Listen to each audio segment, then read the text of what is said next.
Bill Bolling has one of the most fascinating what-if stories in the history of Virginia politics. The Republican served as lieutenant governor from 2006 until 2014, and many assumed he would be the party's next gubernatorial nominee after Bob McDonnell. But the GOP went with a more conservative candidate and lost the next election. Now he teaches political science, and today, class is in session. So let's just start right at the heart of things, which is the upcoming election on Tuesday. If you had to place your bets right now on how this thing was going to go, who would be our governor, who would be our lieutenant governor, and who will be our AG? Yeah, I think, well, our best gauge of that is just looking at the polling data that's out there, and it has been pretty consistent. You know, there have been a lot of polls conducted over the course of the last couple of months in the governor's race in particular. Every one of those polls says that Abigail Spanberger is ahead. I always caution, my students, don't put all of your faith in any one poll. You have to look at the aggregation of polls. But when you look at the aggregation, her lead seems to be about 7 points, which is outside the margin of error of any poll. Right. So I think odds are that Abigail Spanberger wins the governor's race. I would much rather be in her shoes right now than in the shoes of her opponent. The two down ticket races are much more difficult to call. This time a few weeks ago, we would have probably said it was a likely Democratic sweep. I'm not sure that's true anymore. I think Republicans have a very good chance of winning the Attorney General's office with Jason Miyares being reelected in large part because of the, I call it, two bullets controversy involving Jay Jones. Those two bullets may have actually shot himself in the foot, politically speaking. And so I think Miyares has a pretty good chance. The outlier there is that before the Jones controversy, 400,000 early votes had already been cast. Right. So that's one of the drawbacks of early voting. And our extremely long early voting period. Yeah, 45 days. Yeah. So it will be interesting to see. The trend in the polling certainly suggests that Miyares may be able to win that race. It looks like it may be close, but Miyares may be able to pull it out. And the lieutenant governor's race, I think, is a horse race, and I wouldn't be surprised that we could be counting votes late into the night in that race. It's been a very unconventional race. Republican John Reed has had no money in this campaign, but he has run an incredibly efficient grassroots campaign. And his Democratic opponent, Ghazala Hashmi, has been invisible. I mean, she has refused to debate. She's done very little on the campaign trail. She did raise more money. She's run a couple ads. That may help her at the end of the day. But, if the governor's race stays close, if it stays within 5, 6, 7 points, I think Republicans have a chance to win both of the other down ticket races, which would be the first time, by the way, that's happened in 20 years. The last time it happened was in 2005. Yeah, it will be interesting to see what that dynamic is, if it is, two Republicans. And as you said, I mean, I think most people have the same opinion that Abigail is likely to win.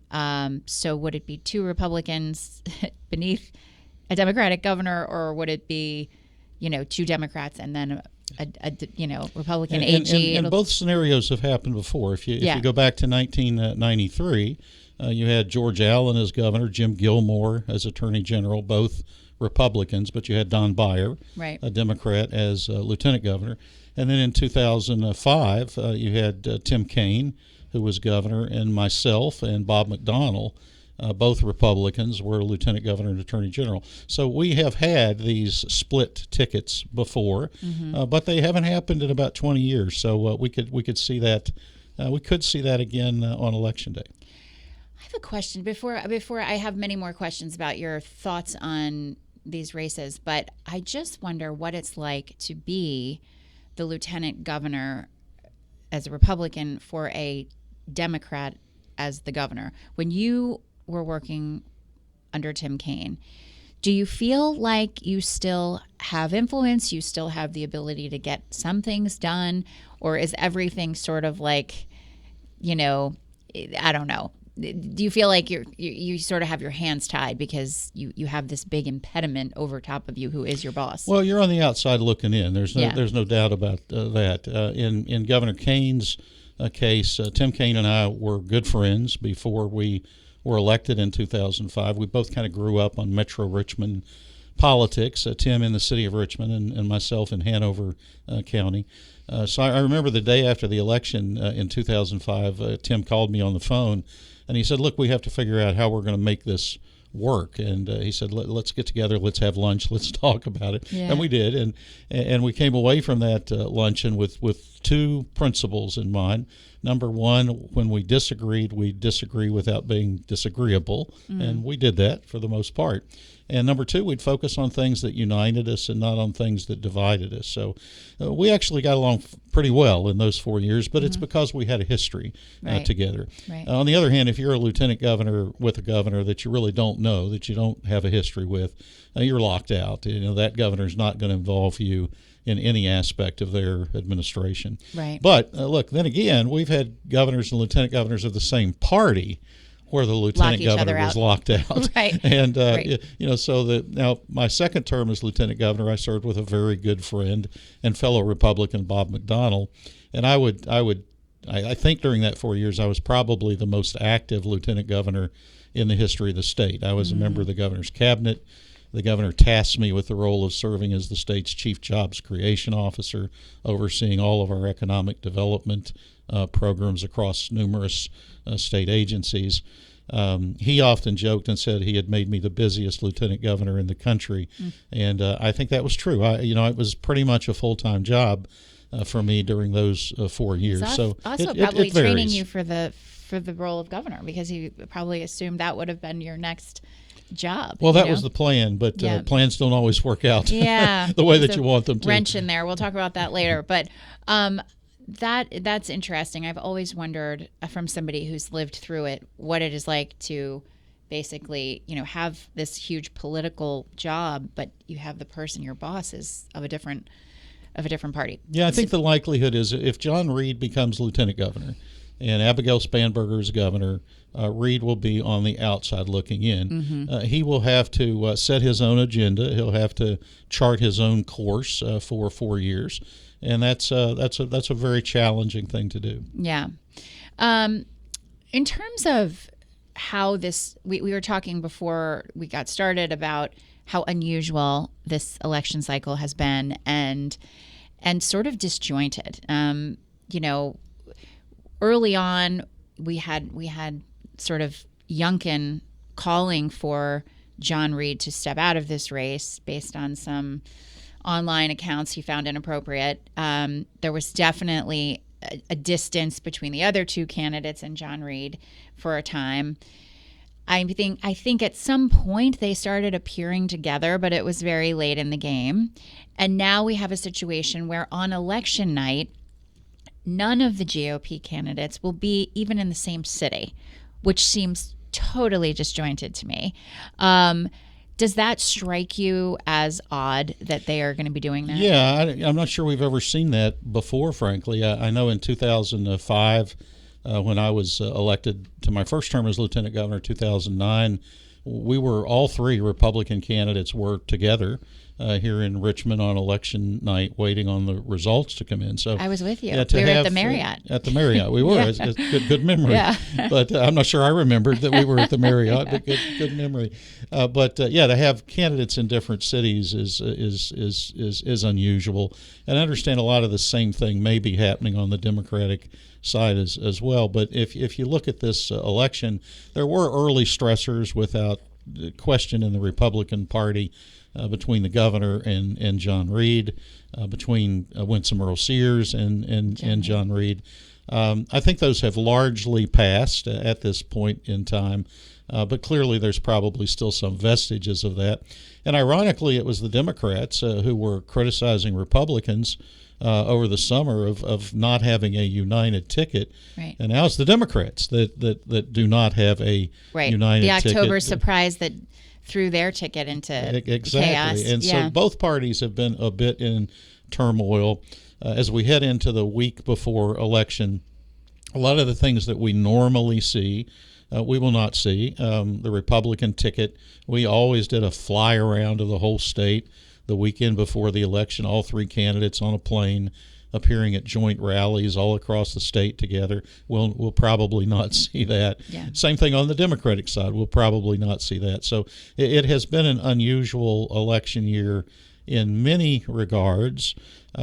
Perhaps the area to me that it's been most unusual, however, is the total lack of conversation about the detailed issues facing Virginia. Most voters, when they go to the polls on Election Day, most voters get their information about elections from television ads that they see over the course of a campaign. And if you watch the ads in this campaign, you'd think the only issue from the Democratic perspective is Donald Trump is bad and Winsome Sears is like Donald Trump. And from the Republican perspective, you'd think the only issue out there has to do with transgender issues in school districts in Northern Virginia. Missing from this entire debate has been any detailed discussion of education, of transportation, of health care, of public safety, of how the next governor is going to handle a budget that is probably going to be under extreme stress come January. These are the issues that normally have dominated campaigns in Virginia, but not this campaign. You know, this has been a very unusual campaign. Yeah. Do you think that if the Republican ticket had unified sooner, they would be having better results right now? Yeah, I don't think so. I think the division certainly had some early impact. I'm not sure that it has any lingering impact at this point. Look, the reality is that Virginia leans Democratic in these statewide elections. If you look at the trending in races for governor, lieutenant governor, and attorney general, we lean 3 to 4 points Democratic. In presidential election years, it's more like 5 or 6 points Democratic. So Democrats start out with an advantage in these races. The national political mood in this election has not been good for Republicans. President Trump's national approval rating is in the mid-40s. In Virginia, it's the low 40s, upper 30s. That's a burden around the neck of Republican candidates. And Winsome Earl Sears has not run an incredibly impressive campaign. She has had a hard time raising money. She will be outspent at least 2 to 1 in this election. So you add all of that together. I'm not sure much would have made a difference. We talk a lot about 2021, and Republicans swept all 3 statewide offices in Virginia. And at the time, people said, well, maybe that's a new trend. And I argued then I thought it was more of an enigma than it was a trend. 2021 was a perfect storm for Republicans. President Biden was unpopular. Glenn Youngkin was an incredibly strong candidate, a new face on the Virginia political scene. Kind of an outsider. An outsider. He spent $25 million of his own money in that race. Terry McAuliffe made some big mistakes in that race. Doubled down on him. Doubled down on him. And yet, despite all of that, Republicans still only won by 2 points. Right. In that so election. It's still tight. Yeah, and this is the perfect storm for Democrats. So it the best of circumstances, this was going to be an uphill campaign for Republicans, and it has been. If Republicans could somehow come out of this election winning 1 or 2 of the down ticket races, I think that's actually a pretty good day for Republicans. Let me ask you this. Do you think, we talked about the 2 October surprises on the Democratic side. Jay Jones had 2 things I think people would consider both kind of incidents, mishaps, scandal, whatever you'd like to call it, that have really upended his numbers in the polls significantly. Do you think there's such thing as an up ballot impact? Do you think that sort of rising tide could lift all boats, some boats in this race? I don't know if I've ever seen that, but I'm curious to know your thoughts. Well, I think the Sears campaign thought that. I think they thought this is going to give us when the whole Jay Jones controversy hit the fan.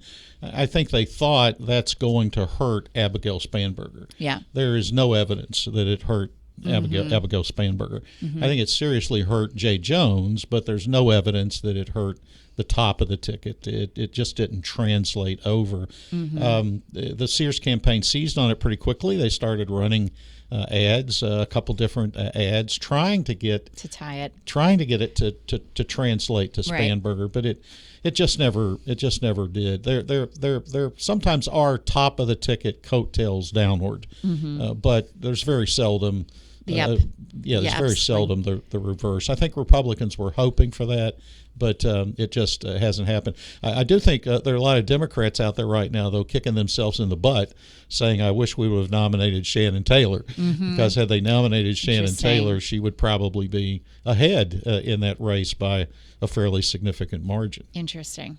You mentioned that Sears' campaign was unimpressive, and that she had some fundraising issues. And you mentioned inversely that John Reed's campaign was very impressive with no money. And he really had no money and still does have no money. If you look at the numbers, he really has been, doing all of this and is very busy and very visible. I'm not sure he's sleeping, but he's definitely put himself out there. How, in your mind, has his campaign been successful in the ways that Winsome's has not? Well, I think he's a good grassroots politician. We talk sometimes about retail politics, and then we talk about wholesale politics. And wholesale politics is all about money. It's about raising money, being able to communicate your message to voters in mass media, usually TV these days, increasingly digital media. Retail politics is it's knocking on doors, and it's showing up at the pig pickings and the barbecues and the fish fries and all those things. And John Reed's done that. He has run an incredibly effective grassroots political campaign. He's a smart guy. He's a hard worker. He is a very articulate and principled conservative. And I would say win, lose, or draw on Election Day, we probably haven't heard the last of John Reed. I think a lot of people have been impressed with him. I think he's developed a very devout following within most of the Republican Party. And I think John Reed's the kind of a candidate that could lose this election, but still be in a position to do something politically in the future. Maybe have won a lot of respects. It's usually not the case. I mean, usually you're one and done, right? Right. But he's a very good retail politician. Do you say retail? Doug Wilder has been a guest here, and I remember having this conversation with him and saying how disappointed I was that so few people were voting these days. We had just had some election, and I said, only 27% of Richmonders participated in this thing. I think that's terrible. And he said, well, don't blame the people. And I said, well, who else am I to blame for not voting? And he said, blame the politicians. They didn't reach them. They didn't inspire them. They didn't get out there and basically describes exactly what you're describing as a retail politician. He said, when I was doing this, there just was not enough hours in the day for knocking on doors and seeing other. And it does intrigue me that human connection still counts so much. It counts a great deal, particularly in these types of races. And I would agree with Governor Wilder on that. But I would also add to that, blame the political parties. Yeah. Unfortunately, these days, both political parties, Republicans and Democrats, tend to be more focused on nominating ideologically extreme and rigid candidates that appeal to the base of their party, but do very little to appeal to everyday working Virginians. And I spent 22 years in elected office, but I will candidly tell you these days I'm not a fan of either major political party. I think both of them have let the people down by not bringing candidates to the table that represent the broad cross section of the citizenry. And there's a fascinating study that was done a couple years ago by a group called More in Common, and they concluded in this study that political dialogue in America today is basically being driven by about a third of the population the farthest right wing of the Republican Party, the farthest left wing of the Democratic Party, and the 2/3 of the American people in the middle they called the exhausted majority. And those are the folks that are staying home on Election Day. Those are the folks that are disillusioned by politics. Those are the folks we need to get re-engaged in the process if we're going to wrestle control of the process away from the loudest voices and get it back to voices that are really focused on trying to solve problems and get things done, which is what politics should be about. That is a perfect point to take a quick break. When we come back, we are going to talk about the possibility of moderate candidates in Virginia, if that ever will exist. We'll be right back.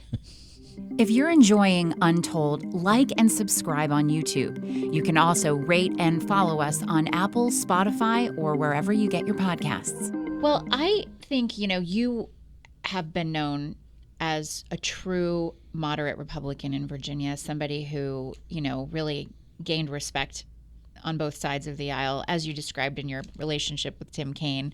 You're a gentleman in politics, which I don't know if that breed is still around. Well, I appreciate that. I hope my wife and kids are watching to hear that. Do you think so? It's an interesting evolution. I would say when I ran for statewide office in 2005 and 2009, I was regarded as a conservative Republican. The hits on me at the time were Bill Bolling is too far to the right. Okay, I haven't changed. Okay, my philosophy and ideologies are still the same today. But in today's Republican Party, I'm a squishy, moderate rhino wimp. I mean, that's it. So, but I haven't changed. The party has changed. The rigidness of the ideological expectations has changed. What it means to be a conservative in today's Republican Party is very different than what it was in the days of Ronald Reagan. I always consider myself to be a Reagan Republican. Now, conversely, the same thing's true on the Democratic side of the aisle, and that's why I kind of say a pox on both of the parties these days. The same things happened to the Democrats. The Republicans have moved farther to the right. Democrats have moved farther to the left. The voices have become more extreme. The ideologies have become more rigid.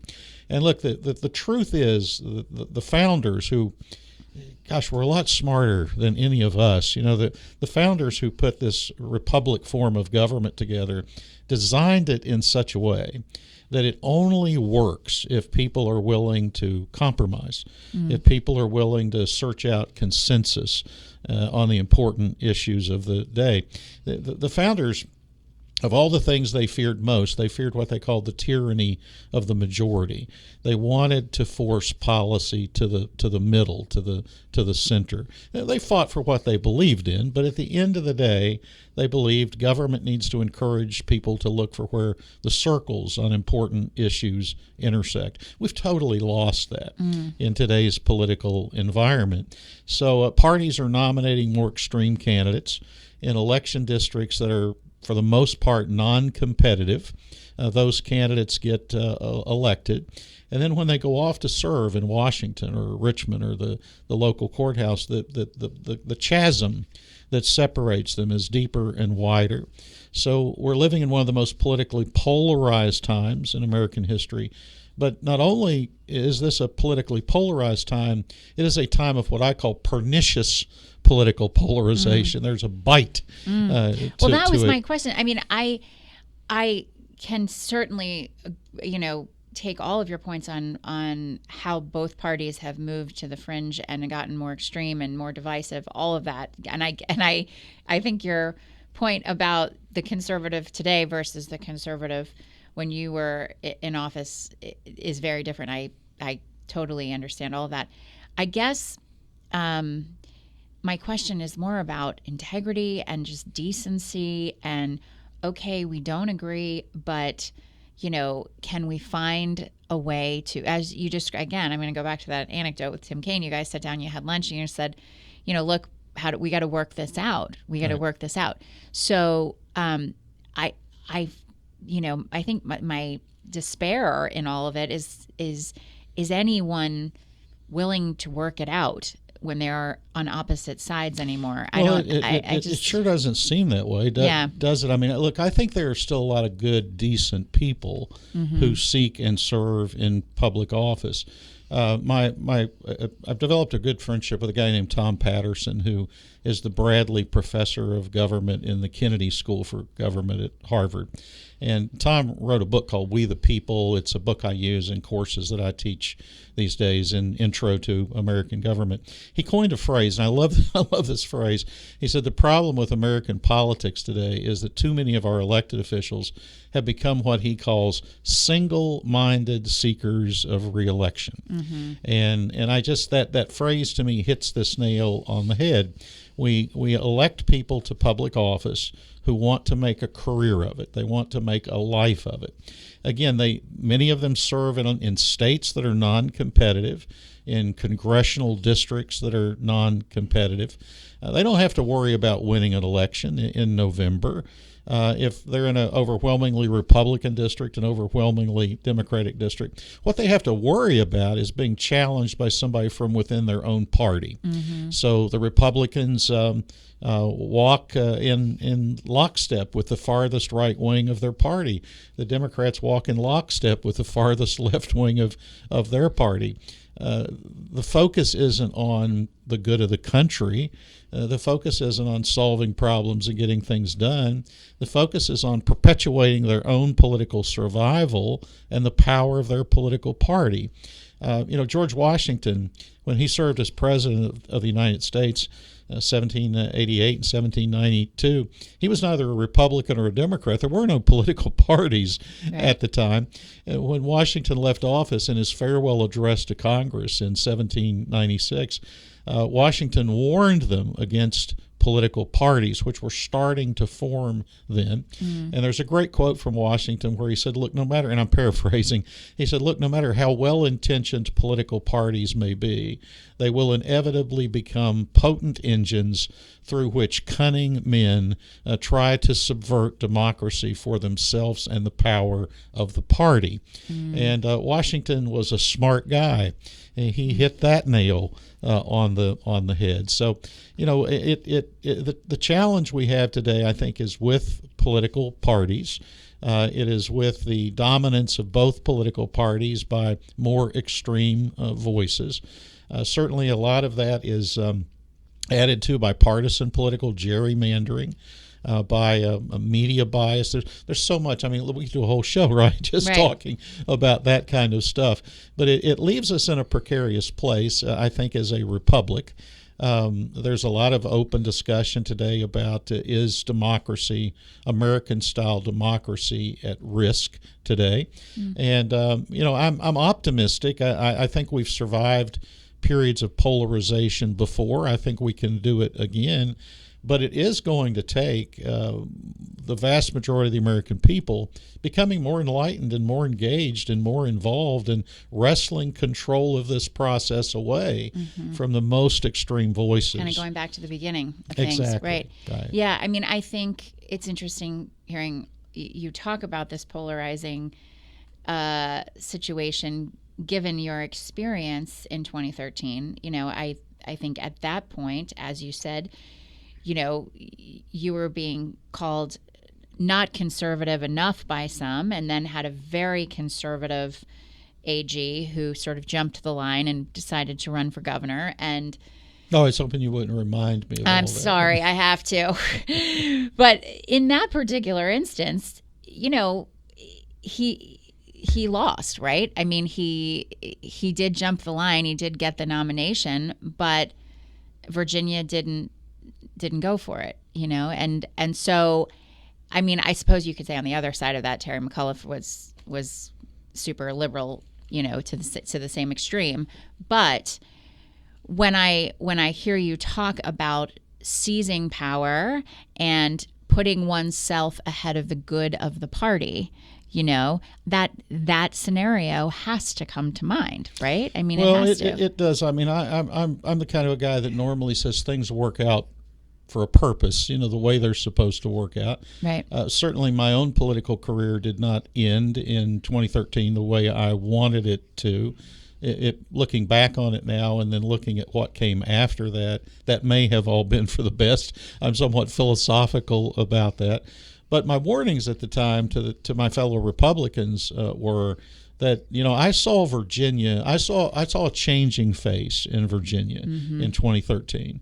To me, Virginia was moving a little more center left, while the Republican Party was moving much farther right. It didn't make sense to me. The dots didn't connect to me. And my warning in 2013 was, if we go down this road, we're probably going to be unsuccessful. Right. We were unsuccessful.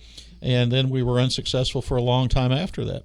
That dynamic only changed in 2021 when we had a candidate that was viewed as a more center-right candidate, not far-right candidate, and then when the political stars were in alignment. So, but you'll notice, in Youngkin's campaign, he kept Trump, almost completely out of it. He rarely, he never showed up on the campaign trail. I think he did a phone call or something once or twice, but I think even Youngkin was aware that associating with sort of an extreme edge of the party would be bad for his candidacy. Virginia is a right now today. Virginia is a center left state. Now there are parts of the state that are far right, but the state as a whole is a center left state. A center right candidate can win in statewide elections in Virginia. A far right candidate has a very hard time, doing that. I won't say it's impossible, but it's very hard. Right. I have lots of very good friends, very dear friends who live in far southwest Virginia, where a candidate like Donald Trump got 70% of the vote. Right. And they say to me all the time, they say, I don't understand it. In Dickinson County, Donald Trump got 70% of the vote. How is Virginia going so Democratic? And then I have to remind them that there are more people in a subdivision in Fairfax County than live in the whole of Dickinson County. And those are areas that are voting 2-to-1, Democratic. Right. So, politics is, simply put, it's about addition and multiplication. It is not about subtraction and division. And we have gone through a period of time in Virginia where the Republican Party has tended to end up with candidates and policies that brought about subtraction and division. In 2021, Glenn Youngkin ran a campaign that focused more on addition and multiplication. That's the way you win elections in Virginia. There are lessons in that, but sometimes lessons are hard to learn. I mean, do you think there could be a time where we could see more, less? I take your point on the ads. The political ads have been nothing but attacks this season. Has been issues are missing, and more it's personal. Yeah. Do you think? I know politics is a combat sport in some regards, but do you think there's any chance that decency returns? There is. I'm optimistic about these things, and I think there is a chance that decency returns, that we get back to kind of normal order in politics. It's probably not going to happen in the short term. I think it's more of a middle range proposition. 2028, I think, will be very defining in that regard. Certainly coming on the heels of Trump 2.0, the Republican Party in 2028 is probably still going to be fairly MAGA dominated. The real test in 2028 is, what do the Democrats do? If the Democratic Party doubles down with a far left-wing candidate, then we've got 4 more years of the same old. There is an opportunity, however, I think, in 2028, if Democrats are smart enough to seize it. I'm not sure they are, but if they're smart enough to seize it, there is an opportunity in 2028 for them to nominate a more center-left candidate that I think would have tremendous broad political appeal. Yeah. And there are candidates out there like that in the Democratic Party. I look at the current governor of Kentucky, Governor Beshear, a Democrat in a Republican state with a 70% approval rating. Governor Shapiro in Pennsylvania, same thing. I think our country needs right now a leader that can unite us, someone is not viewed as being far right or far left, but someone who is truly focused on doing what's in the best interest of the American people. So the Democratic Party maybe has a chance to change that trajectory in 2028. But I don't know if the base of the Democratic Party will allow them to do that, because the base of the Democratic Party wants these far left-wing candidates just as much as the base of the Republican Party wants the far right-wing candidates. And so we're back to the strength of both parties being those purists and those activists that hold most of the passion and the ideological rigidity. They are the strengths of the parties. They may also be the greatest weakness in our effort to preserve a working republic.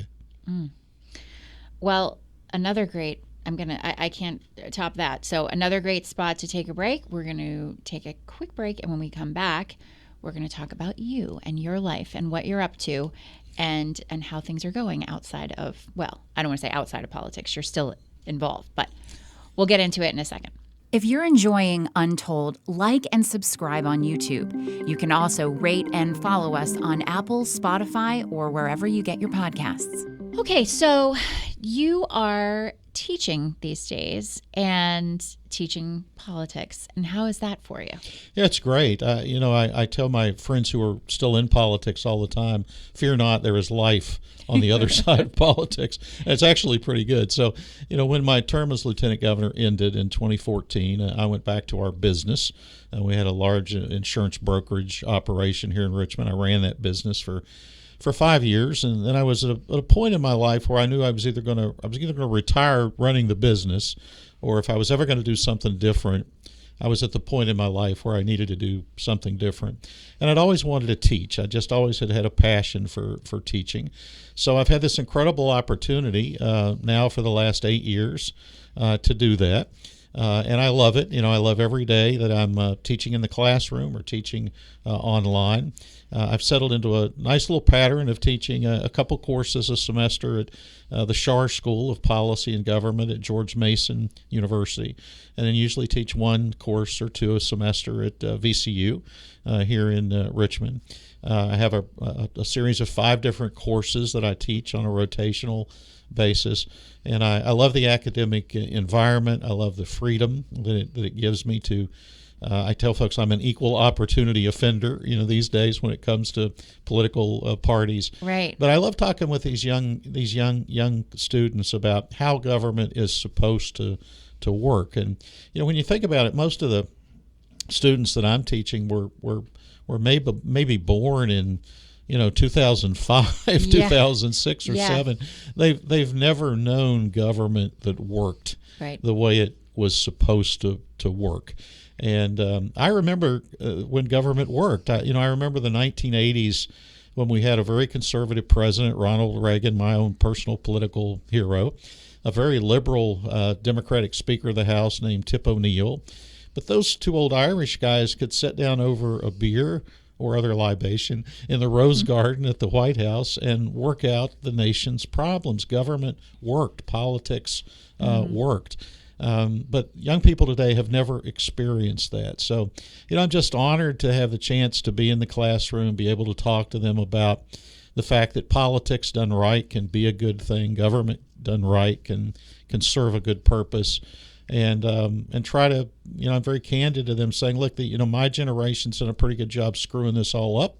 And we're really counting on you guys to be able to figure it out and maybe get us back to better direction. Yeah, get us back to this normal order. Right. What has enlightened you or surprised you about working with this generation? I mean, I'm curious to know, with access to these young people, what types of things have they asked about or been curious about that have kind of surprised you? Well, I think the biggest difference I see in students today versus, say, when I was a student is the tremendous amount of knowledge that is available at their fingertips.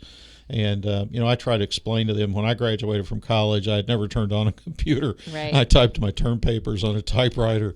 I made copies on a mimeograph machine. I actually had to go to the library, to research things in a book, and they look at me like I'm ancient. They have more technology on the cell phones they carry in their pockets than my generation ever had access to. So they're incredibly smart. Yeah. They're incredibly inquisitive. I find increasingly that they are valuing more quality of life issues, judged in things other than how much money do I make for a living. Many times I think, I'm a boomer, so many times, us boomers look at the millennial generation or the Gen Zs, and we say, what are we going to do, with these people? But, I have a lot of hope and I have a lot of promise for that generation. They are the ones that are going to have to carry on. So for me to be able to spend some time with them, it's been great for me. It rejuvenates me to be in the classroom and be surrounded by all these. It is sort of a fountain of youth to be able to tap into it. Yeah, and the university environment, the academic environment is incredible. So I'm a very grateful fellow. I'm very blessed. And again, my political career may not have ended up the way I wanted it to. I think it probably did end up for the best. And I'm really happy where I am right now. I'm glad to hear that. What, in terms of watching all of this political stuff, do you ever feel like, man, I'd love to just jump in there? And No. Okay. All right. That was a quick answer. You didn't really have to think on that. Done that. And, no, never. And never does it even occur if I to did you. Want to, my wife would not let me. So She'd it's not going to happen. No, it's just not that ship happen. has sailed. Yeah. Well, what about consulting? Would you consult on a campaign if you were asked? No. I mean, I just think I think I'm where I'm meant to be. Yeah. I think in the classroom, teaching the next generation of political leaders, hopefully, and then having an opportunity to candidly speak out on the. It's nice to be able to have an unfiltered opinion. Yeah, absolutely. It really, I try on my social media pages. I'm very active with my social media pages and political commentary, and I try to tell folks, look, I'm an equal opportunity offender. I've got certainly my political ideologies today are still conservative. They're still oriented to the Republican Party. But I'm able to call them like I see them. Yeah. And I really like that. And I would not give that up for anything. You and Doug Wilder share the same freedom. He really, when he came here, is the first political person that I have ever found to be unharnessed in his remarks about both parties. He went after Democrats. He went after Republicans. He went after local people. And that guy is entitled to be able to do at that. 94, what an amazing life! Yes, amazing career. I mean, I will say that I reference him often because I think that hour or so that I spent with him was so impactful. I mean, he at 94 is just so plugged in. His is the monument that is missing on Capitol Square. Yeah. When you think about Doug Wilder and the career that he's had in the civil rights movement, in political leadership, first black governor elected in the history of the country, came back to serve as mayor of the city of Richmond. He's an amazing guy. And I feel lucky to have been able to spend a little bit of time with him over the years. Again, still a gentleman in politics, conservative, but saying there should be a monument of Doug Wilder on Capitol Square. See that, I wanted to always put it right. That fills me up. I wanted to always put it right next to the Harry Byrd monument. We tore that down, but I thought if you could look at Harry Byrd and say, here was the guy who was the father of massive resistance, and here's the guy who became the first black governor in the history of the country, it would have been a great juxtaposition of saying this is what Virginia was, but this is what it became. Is what Virginia is. Yeah, right? Yeah. Well, Bill, I so appreciate you being here today and sharing your thoughts and time with us. It's been fascinating, and I think the predictor that we came up with was you're saying Spanberger I don't think you called Reed. If you had to, if someone had a gun to your head, if I had to call it today, these are my predictions. I would say Spanberger by 6 or 7. Yeah. Hashmi by 1 or 2. But that one could go the other way. Right. And Jason Myres by 3 to 4. Wow. Democrats probably pick up 4 to 6 seats in the House of Delegates. Those are my predictions. Okay. All right. Well, I always like to see how things shake out. But I really do appreciate your expertise, and it's been a pleasure talking with you. Thanks for being with us on Untold. Thanks for having me. Okay. Untold is a production of WTVR CBS 6. Executive produced by Mike Bergazzi and Katie Beck, directed by Nick Maharaj and Brock Taylor, and edited by April Harshman. Follow the show on Instagram at Untold_WTVR.